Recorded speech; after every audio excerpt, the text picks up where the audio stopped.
Shah news में आपका इस्तकबाल है। ताज़ा तरीन खबरों के लिए देखते रहिए शाह न्यूज। శాంతి భద్రతల పరిరక్షణ కోసం తమ అమూల్యమైన ప్రాణాలను త్యాగం చేసిన పోలీస్ అమరవీరుల త్యాగాలు చిరస్మరణీయం. భారత్ చైనా సరిహద్దులోని ఆక్సాయ్ చిన్ ప్రాంతంలో 16,000 అడుగుల ఎత్తున రక్తం గెడ్డగట్టే మంచు పర్వతాల మధ్యన ఉన్న వేడినీటి బొగ్గ అమర జవానుల త్యాగాలకు ప్రతీకగా నిలిచింది. విధి నిర్వహణలో అసువులు బాసిన పోలీసులను స్మరిస్తూ ప్రతి ఏడాది అక్టోబర్ 21న పోలీస్ అమరవీరుల సంస్మరణ దినంగా పాటించటం ఆ పవిత్ర స్థలం నుంచే ప్రారంభమైనది.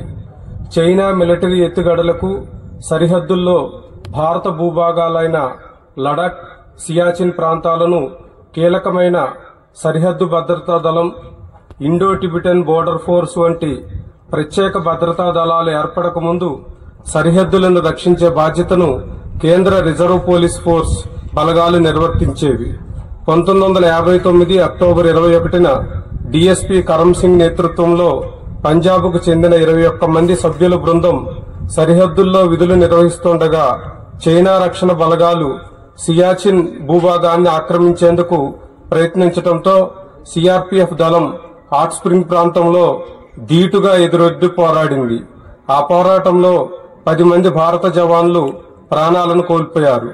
హాట్ స్ప్రింగ్ అంటే వేడి నీటి బొగ్గ అని అర్థం. కానీ భారత జవాన్ల రక్తంతో తడిచిన హాట్ స్ప్రింగ్ నెత్తిటి బొగ్గగా మారి పవిత్ర స్థలంగా రూపుదిద్దుకుంది. ప్రతి ఏడాది అన్ని రాష్ట్రాల పోలీసులతో కూడిన బృందం ఈ పవిత్ర స్థలాన్ని సందర్శించి నివాళులు అర్పించటం ఆనవాయితీ. ఇలా ప్రతి సంవత్సరం ఎంతో మంది పోలీసుల అమరుల ప్రాణత్యాగ ఫలితమే నేడు సమాజం స్వేచ్ఛావాయువులు పీలుస్తూ ప్రశాంతమైన జీవనాన్ని గడుపుతున్నాము. అలాంటి వారి త్యాగాలను స్మరించుకోవటం కోసం ప్రతి సంవత్సరం వారోత్సవాలు ఆనవాయితీగా నిర్వహిస్తున్నాము. దేశవ్యాప్తంగా ఈ ఏడాది ప్రాణత్యాగం చేసిన 191 మందిని స్మరిస్తూ వారికి జోగులాంబ గద్వాల్ జిల్లా పోలీసుల తరపున ప్రగాఢ సంతాపాన్ని తెలియజేస్తున్నాము. జవానుల స్మారక దినం జరుపుకుంటున్న త్యాగాల స్ఫూర్తిగా అంతర్గత బహిర్గత రక్షణకు పునరంకితం కావటమే పోలీస్ అమరవీరుల సంస్మరణ దినం ప్రధాన ఉద్దేశం. పోలీస్ ఫ్లాగ్ డేను పురస్కరించుకొని నేటి నుంచి 10 రోజుల పాటు వివిధ కార్యక్రమాలు చేపట్టడం జరుగుతుంది. స్వాతంత్ర్యం వచ్చిన నాటి నుండి ఇప్పటి వరకు 45,000కు పైగా వివిధ హోదాల్లోని సెంట్రల్ ఫోర్స్, స్టేట్ ఫోర్స్ పోలీసులు దేశవ్యాప్తంగా అమరులైనారు. ప్రధానంగా మన రాష్ట్రంలో తీవ్రవాదుల చేతుల అమరులైన వ్యాస్, కృష్ణప్రసాద్, పరదేశి నాయుడు, ఉమేష్ చంద్రతో పాటు ఎందరో అధికారులు, సిబ్బంది సంఘ విద్రోహ శక్తులతో చేసిన పోరాటంలో అసువులు బాపారు. ఏ పండుగకైనా తమ పిల్లల పుట్టినరోజులైనా పెళ్లి రోజులైనా వారి కుటుంబ సభ్యులతో హాయిగా జరుపుకోకుండా ప్రజల రక్షణ కొరకై రోడ్లపై విధులు నిర్వహిస్తూ ప్రజల సంతోషాన్నే తమ సంతోషంగా భావించి విధులు నిర్వహిస్తున్న పోలీస్ కుటుంబాలకు వారి సభ్యులకు సెల్యూట్ తెలియజేస్తున్నాము. గౌరవ ఎమ్మెల్యే విజయుడు గారికి, గౌరవ ఎస్పీ శ్రీనివాసరావు గారికి, అడిషనల్ ఎస్పీ గారికి, డిఎస్పీ గారికి, ఇక్కడున్న పోలీస్ సిబ్బంది అందరికీ కూడా నమస్కారం. ఈరోజు అక్టోబర్ 21 తేదీ పోలీస్ అమరవీరుల దినంగా మనం నిర్వహిస్తున్నాము. ఇందాక గౌరవ ఎస్పీ గారు చెప్పినట్టు మనకి 1959లో లద్దాఖ్లో జరిగిన ఇన్సిడెంట్ వల్ల అప్పటి నుంచి మనం పోలీస్ కమమరేషన్ డే జరపడం నడుస్తుంది.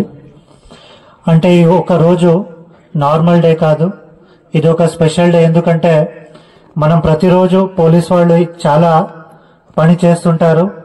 వాళ్ళు దానిని మనం గుర్తించుకోవడం, వాళ్ళు ఇందాక మన ఎస్పీ గారి స్పీచ్ లో కూడా చెప్పినారు, ఏ ఒక పండుగ ఉన్నా ఏదున్నా కూడా, ఇప్పుడు మొన్న దీపావళి కూడా జరిగింది నిన్న.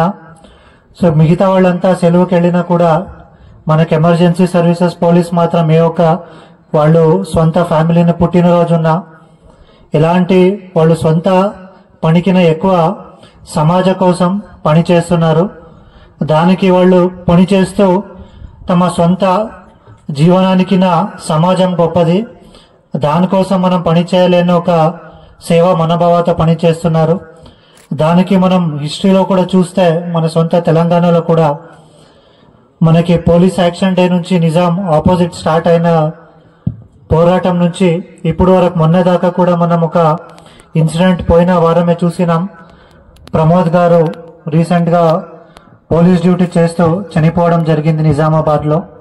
అంటే ప్రతి ఒక్క రోజు కూడా మన ఒక లా అండ్ ఆర్డర్ సిచ్యువేషన్ ఉండొచ్చు, ట్రాఫిక్ ఉండొచ్చు, దేంట్లైనా కూడా మన పోలీస్ ఈ రోజు మనము ప్రశాంతంగా ఇంట్లో పడుకుంటున్నామంటే మీ అందరూ చేసిన పని వల్లనే, మీ అందరూ చేస్తున్న సర్వీస్ వల్లనే ఇప్పుడు ఈ సొసైటీ లా అండ్ ఆర్డర్ నడుస్తుంది. అంటే దానికి పోలీసే ముఖ్య కారణం. ఈ రోజు మనం ఈ ఒక సంవత్సరంలో మన దేశాని కోసం, మన రాష్ట్రాని కోసం ప్రాణం త్యాగం చేసిన అందరినీ స్మరించుకుంటూ పోలీస్ చేస్తున్న అన్ని సేవలకి కూడా ధన్యవాదాలు చెప్తూ నేను మాట ముగిస్తున్నాను. అందరికీ నమస్కారం.